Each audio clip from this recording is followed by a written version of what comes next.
Anemone is like recalling a memory, its sharpness dulled by a vagueness that blurs over time. Directed by Ronan Day-Lewis from a screenplay he co-wrote with his father Daniel Day-Lewis, who also stars as Ray Stoker, Anemone is an ambitious film about brothers, fathers, and all that said and isn't between them. There's a sense of violence that divides them, with Ray, who went off-grid years prior and now lives in the woods of Ireland, being called back by his brother, Jem Sean Bean, to help Ray and Nessa's Samantha Morton's son, Brian Samuel Bottomley. Brian never knew his father, but he's plagued by a brutality thought to have been Ray's downfall, as well as the reason for his absence. Described as a psychological drama, the film drags its feet, laying out the outline of Ray's confession in a drawing the camera pans over at the start, but that we don't get until the last 15 or so minutes. Ben Fortisman's cinematography is stunning, replete with slow, intentional shots of the forest, trees of every shade of green swaying in the wind,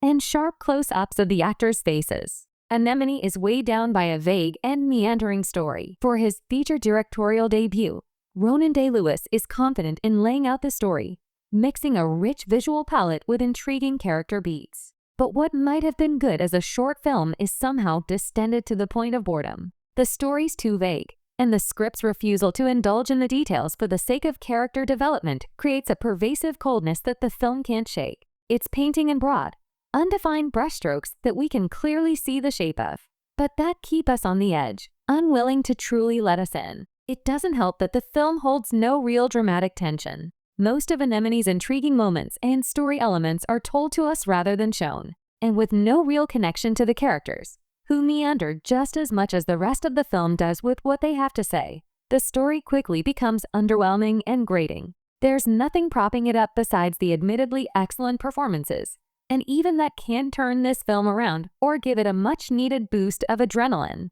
Ray and Jem reunite after the latter goes to find the former, and we get snippets about their past lives and relationship, who they fought for then and now, and what they're haunted by. We are meant to feel sympathy for Ray, but it's actually Jem, who stayed with Brian and Nessa, and who held down the fort in his brother's absence, with whom I felt for. Anemone digs its heels in when it comes to the exploration of relationships between brothers and fathers and sons, but nothing much comes of it. We are left adrift for the majority of the film, as though we're waiting to be carried into the deeper end of the story.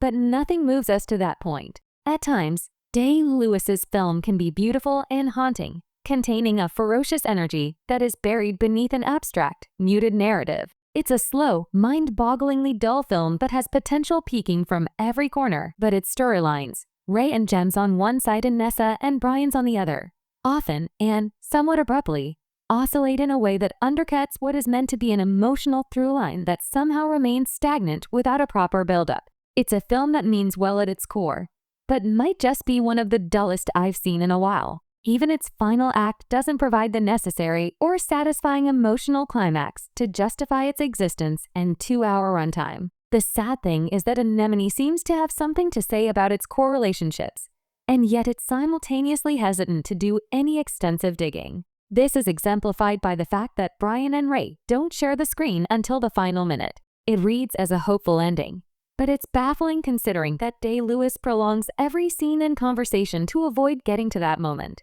The result is a hollow, tiresome film that, despite its gorgeous cinematography and stellar performances, can't connect with its audience and, at worst, might alienate them.